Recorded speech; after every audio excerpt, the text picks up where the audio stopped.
Good evening. Intermittent fasting.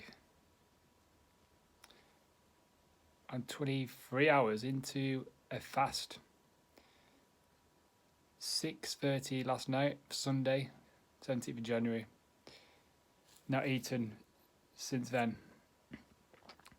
I've had a herbal tea and a coffee with a bit of semi-skim milk and water, but no food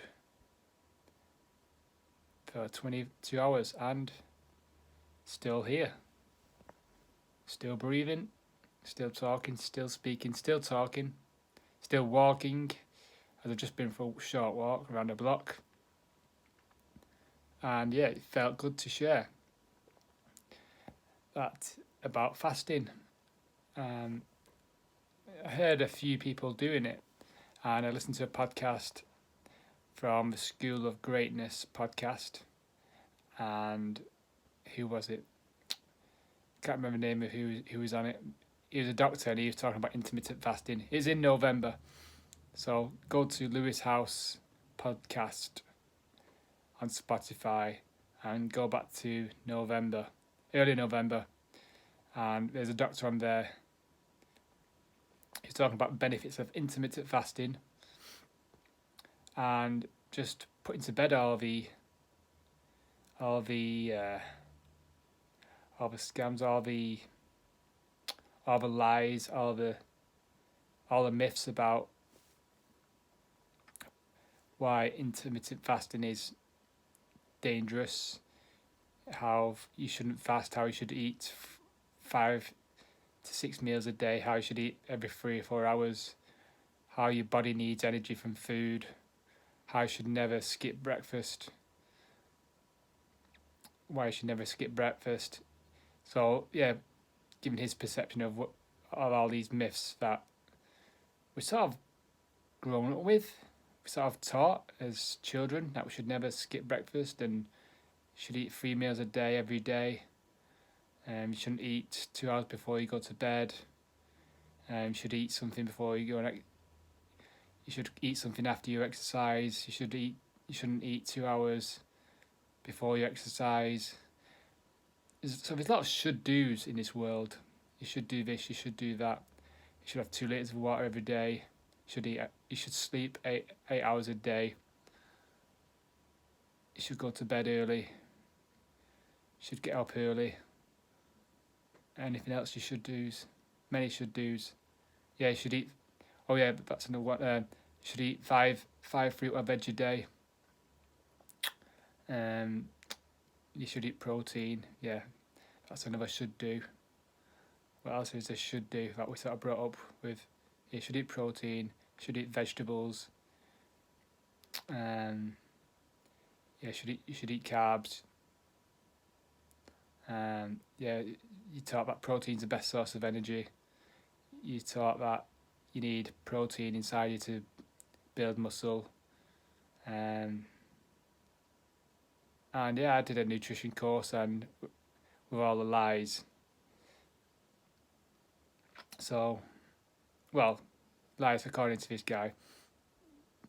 So, yeah, seeing a few people around me who are listening to follow do the fasting biz. Lewis House did it for 4 days. I'm on to day one.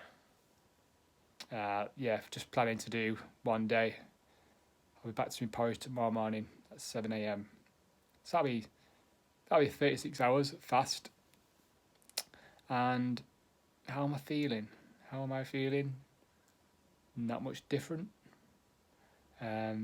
It's meant that I've sort of cleared a bit of time and energy preparing food and thinking about food and eating food. Yeah, I've felt more focused on what I was doing. Yeah, probably been more productive. Probably had a bit more space in my mind to think about other stuff rather than eating food. And the time after it of digesting it. And yeah, my body's just giving my body a bit of time to get rid of all the stuff that it's been holding on to. yeah, 38 years, and this is probably the longest I've had without eating something. So I just wanted to prove to myself I could do it, because eating, it's turned into a bit of a habit. Rather than actually eating for my health, my well-being, it's sort of a habit for me. It's like I get up in the morning and I'm thinking, eating at the same time. Around the time I eat, usually I'm thinking, oh, I need to eat. Then when it gets to 6, 7, thinking, oh, I need to eat, because I always eat at this time. And just an unconscious habit of doing something rather than actually understanding why I'm doing it, and actually understanding actually is there a better way of being healthy. And fasting is free. It's free. You save money, you save time, lots of benefits, and you're not going to die. It's on the internet that you should check with a doctor if you want to fast for 24 hours. Take that as you will, but I haven't checked with a doctor. I'm perfectly fine. I've got on with my stuff.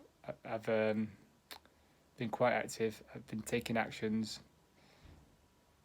and yeah, it's 23 hours has flown by. So this is what I'm doing. I'm not saying you should or you shouldn't give it a try, but just wanted to come on and give you a perception of how I'm feeling after my 23 hours of not eating and drinking with plenty of water. I'm going to have a brew now with some semi-skim milk, leaving the hobnobs, and yeah, see how I feel tomorrow morning. I'll check in with you tomorrow morning when I have my porridge after a 36-hour fast. And yeah, it's a philosophy I was reading actually yesterday about never do anything out of habit, and eating was definitely a habit. Definitely a habit. Doing it, I was just doing it out of habit rather than actually doing it for a reason.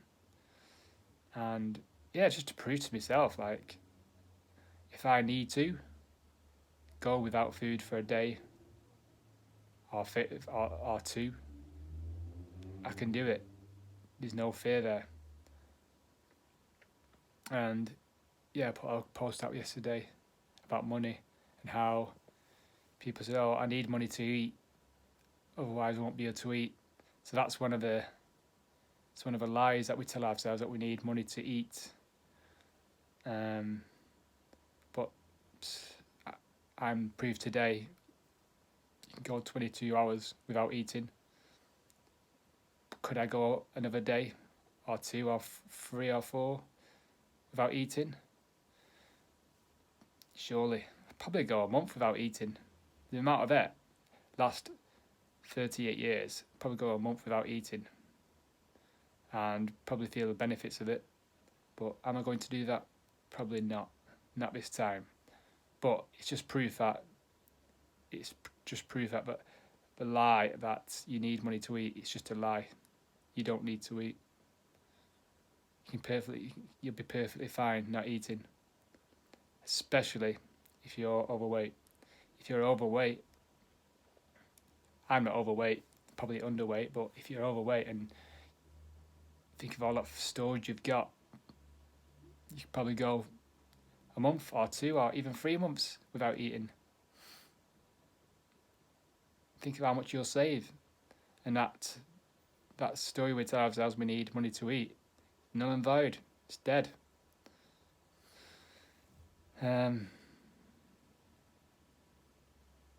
So that's my little video for today about fasting.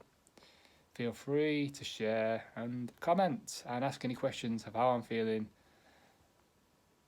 after a day of fasting. Feeling good. Speak soon.